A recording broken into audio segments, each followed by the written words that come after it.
warahmatullahi wabarakatuh. Apa kabar anak soli dan soliha? Selamat pagi semuanya. Semoga kalian selalu dalam keadaan baik dan sehat dan tetap semangat.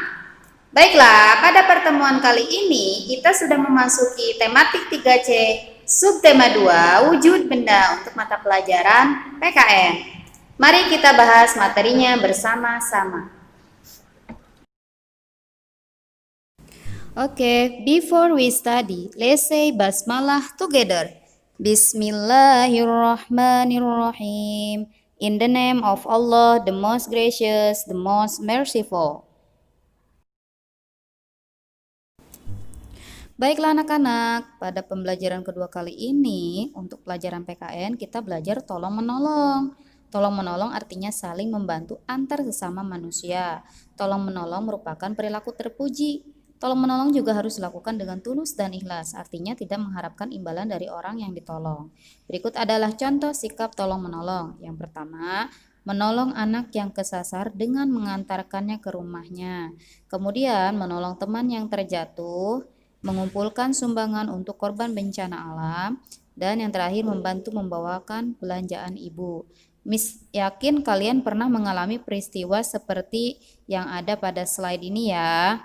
Dan Miss yakin juga kalian senantiasa melakukan kebaikan dimanapun dan kapanpun. Contohnya ketika kita pembelajaran offline, kalian sering mengumpulkan infak.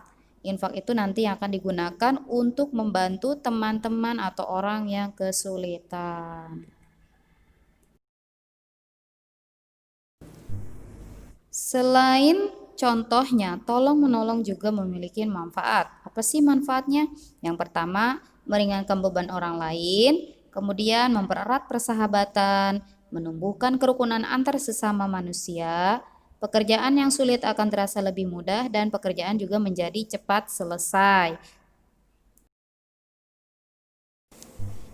Next, materi berikutnya yaitu gotong royong. Mungkin kalian pernah mendengar kata gotong royong. Apa itu gotong royong? Gotong royong memiliki arti yaitu mengerjakan sesuatu bersama-sama. Pekerjaan akan cepat selesai jika dilakukan bersama-sama. Contoh kegiatan gotong royong dalam kehidupan sehari-hari misalnya sebagai berikut. Berikut adalah contoh kegiatan gotong royong. Yang pertama, gotong royong membangun pos kamling. Pos kamling ini nanti akan digunakan untuk piket malam bapak-bapak.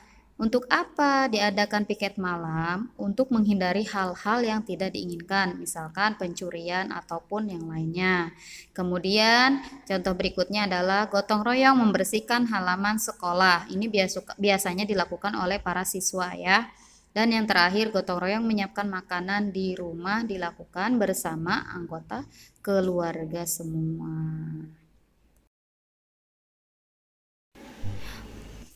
Manfaat gotong royong yaitu menumbuhkan sikap tolong-menolong, saling membantu dan juga kekeluargaan, menciptakan rasa kebersamaan dan kasih sayang, meringankan dan mempercepat selesainya suatu pekerjaan, dan menciptakan rasa persatuan dan kesatuan dalam lingkungan masyarakat.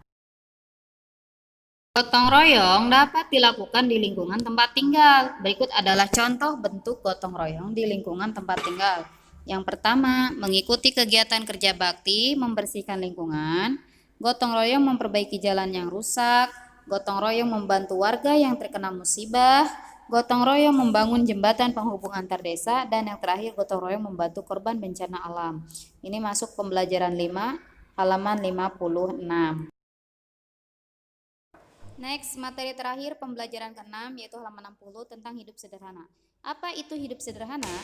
Hidup sederhana artinya hidup yang tidak berlebihan dalam menggunakan harta yang dimiliki. Tidak berlebihan artinya sesuai dengan kebutuhan. Hidup sederhana biasanya didasari oleh sikap rendah hati dan berjiwa sosial. Dan tidak pula sombong. Di sini ada sebuah cerita tentang Deli. Di kamar Deli ada banyak benda padat. Salah satunya adalah sebuah celengan yang terbuat dari wadah kue. Setiap hari Deli selalu menyisakan uang jajannya untuk ditabung. Deli tidak pernah jajan berlebihan. Sikap Deli ini menunjukkan contoh hidup sederhana. Sekarang Miss mau bertanya sama kalian, apakah di rumah kalian memiliki celengan seperti Deli yang senantiasa menyisakan uang saku untuk ditabung? Berikut adalah ciri-ciri orang yang berpola hidup sederhana. Yang pertama, tidak menggunakan pakaian dan perhiasan secara berlebihan, tidak membeli barang karena keinginan melainkan kebutuhan, tidak bersikap sombong dan meremehkan orang lain, dan gemar berbagi dengan orang yang membutuhkan. Baiklah anak-anak, pada materi tolong-menolong dan hidup sederhana, ini terdapat nilai sikap. Yang pertama, nilai sikap tolong-menolong yaitu terdapat dalam surah Al-Maidah ayat 2 yang berbunyi wala ta'awanu 'alal itsmi wal udwan. Artinya, tolong menolonglah kamu dalam kebaikan dan jangan tolong menolong dalam berbuat dosa atau keburukan. Sedangkan untuk hidup sederhana atau larangan berlebihan, Allah telah berfirman dalam Quran surah Al-A'raf ayat 31. Ingat ya, hidup sederhana bukan berarti kita miskin ataupun tidak mampu, tapi hiduplah secara biasa saja, ya, tidak selalu menyombongkan kekayaan yang dimiliki atau selalu memamerkan apa yang kita punya di hadapan orang lain. Sejatinya manusia di hadapan Allah itu sama.